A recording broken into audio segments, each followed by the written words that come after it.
बढ़ते अपराधों और गुनाहों के खिलाफ तहकीकात हम करेंगे, दिखाएंगे गुनाह की दुनिया के सारे सच। क्राइम की हर खबर पर होगी हमारी पैनी नजर। हर अपराध से, हर अपराधी से करेंगे आपको आगाह अपराध के खिलाफ। नमस्कार, हाजिर हूं एक खास प्रोग्राम लेकर आगाह अपराध के खिलाफ, क्योंकि हमारा मकसद सिर्फ खबर दिखाना ही नहीं बल्कि आगाह और सतर्क करना भी है जुर्म और अपराध से, ताकि आप अपनों के साथ सुरक्षित और महफूज रह सकें। तो लगातार जुर्म और अपराध की दुनिया से सचेत रहने के लिए देखते रहिए आगाह अपराध के खिलाफ, क्योंकि देश है सबसे पहले आगाह अपराध के खिलाफ। आज हम आपको उन सनकी हत्यारों के बारे में बताने जा रहे हैं जिनकी सनक के आगे कुछ भी नहीं। इन सनकी हत्यारों की वारदातें सामने आने के बाद हर कोई हैरान है कि कोई ऐसा कैसे कर सकता है। बड़ा सवाल यह है कि आखिर बेवजह निर्दोषों को मौत के मुंह में धकेल देने का ख्याल किसी सामान्य शख्स के जहन में आ भी कैसे सकता है।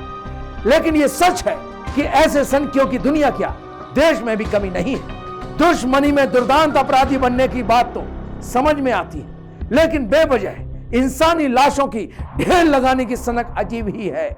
हमारे देश में ऐसे कई सनकी पहले भी हो चुके हैं। आइए आपको दिखाते हैं हैवानियत के उन जीते जागते चेहरों को।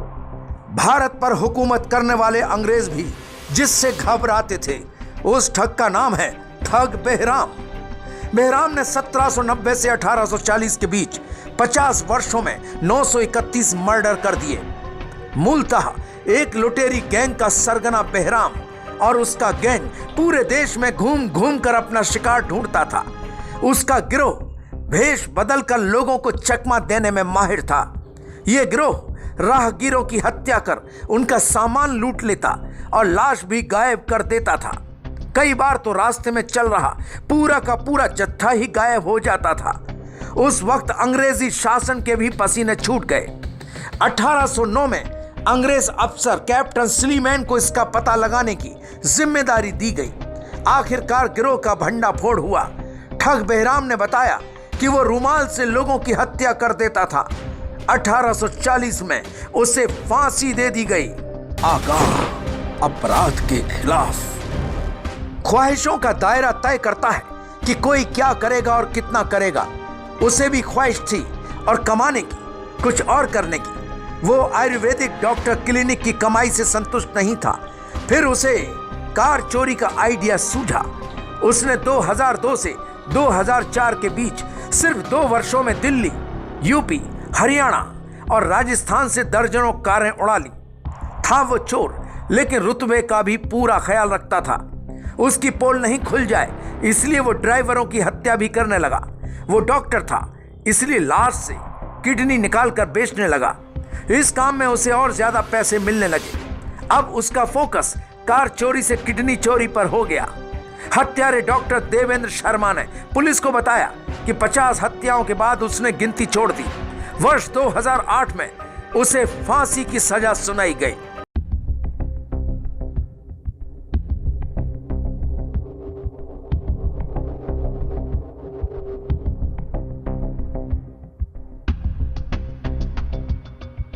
आगाह अपराध के खिलाफ। 2005 से 2009 इन 4 सालों में करीब 20 युवतियों की एक ही पैटर्न से अकाल मौत हो गई। एक एक कर हर एक युवती से एक ही व्यक्ति ने दुष्कर्म किया। फिर हर महिला ने बेहद जहरीले पदार्थ साइनाइड खा ली। सवाल यह था कि युवतियों ने जान क्यों दी, और वो भी साइनाइड की गोलियां खाकर ही क्यों। दरअसल उन सभी युवतियों को साइनाइड की गोलियां उसी शख्स ने दी थी जिसने उनसे बारी बारी से दुष्कर्म किया था। वो हैवान जिस युवती को अपनी हवस का शिकार बनाता था, उसे गर्भवती होने से बचने के लिए तो कभी टेंशन से बचने के लिए गोली खाने की सलाह देता और फिर गोली देता भी। वो गर्भ निरोधक या टेंशन दूर करने की गोली नहीं बल्कि साइनाइड की गोली होती थी। युवतियों के साथ सेक्स के बाद उन्हें धोखे से साइनाइड की गोलियां खिलाने वाला वो हैवान था मोहन कुमार। उसके कारनामों से पर्दा उठा तो लोग उसे साइनाइड मोहन कहने लगे। साइनाइड मोहन को दिसंबर 2013 में फांसी की सजा सुनाई गई। आगाह अपराध के खिलाफ। नोएडा से सटे निठारी गांव में एक हवेली जैसे मकान के पीछे नाले से बच्चों के कंकाल मिलने की खबर से पूरा देश चौंक गया था। पता चला कि दौलतमंद कारोबारी मोहिंदर सिंह पंडेर ने अपने नौकर सुरेंद्र कोहली की मदद से बच्चों को मारा और उसकी लाशें नाले में फेंक दी। पता तो यह भी चला कि कोहली लाशों को खाता भी था। आरोप लगे कि पंडेर बच्चों के साथ सेक्स किया करता था। रेप और लाशें खाने के साथ साथ अंगों की तस्करी की बातें हुई। 2005 और 2006 के बीच निठारी में कुल 16 गायब बच्चों की खोपड़ियां और कंकाल मिल गए। विशेष सीबीआई कोर्ट ने सुरेंद्र कोहली को अपहरण, रेप और हत्या के साथ साक्ष्य छिपाने के मामले में फांसी की सजा सुनाई, जबकि मोहिंदर सिंह पंडेर को देह व्यापार का दोषी पाया गया। उसे अदालत ने 7 साल की सजा दी।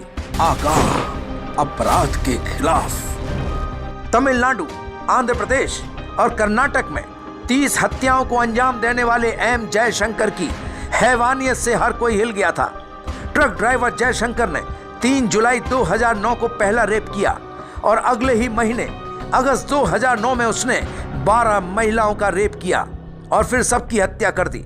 बाद में उसने 6 और लोगों का रेप किया। उसके निशाने पर ज्यादातर वेश्याएं रहती थीं। उसकी खौफनाक वारदातों पर ही 2017 में कन्नड़ फिल्म इंडस्ट्री में साइको शंकर नाम की मूवी बनी थी। अगले ही वर्ष 2018 में जयशंकर ने जेल में आत्महत्या कर ली। आगाह अपराध के खिलाफ। रमन राघव ने 1960 के दशक में देश को हिलाकर रख दिया था। राघव को साइको रमन भी कहा जाता था और उसने मुंबई की सड़कों पर रहने वाले कम से कम 41 बेघर लोगों की हत्या करने की बात स्वीकार की थी। राघव सिजोफ्रेनिया बीमारी से पीड़ित था और 1966-68 में उसने मुंबई में आतंक मचा रखा था। वो सोते हुए गरीब व्यक्तियों और महिलाओं को छड़ जैसी मौथरी और भारी चीजों से पीट पीट कर मार डालता था। दिवंगत पुलिस आयुक्त एलेक्स 1968 में डोगरी पुलिस थाने में दरोगा थे, जिन्होंने राघव को भिंडी बाजार से गिरफ्तार किया था। सेशन कोर्ट ने उसे फांसी की सजा सुनाई। हालांकि बीमारी के नाम पर हाई कोर्ट ने सजा को उम्र कैद में तब्दील कर दिया। आगाह अपराध के खिलाफ। वो बच्चों का शिकार करने के लिए एक थैले में समोसे, लॉलीपॉप और टॉफियां लेकर घूमता था। साइकिल का पेडल मारते हुए उसकी निगाहें प्रवासी मजदूरों के बच्चों की तलाश करती रहती थी।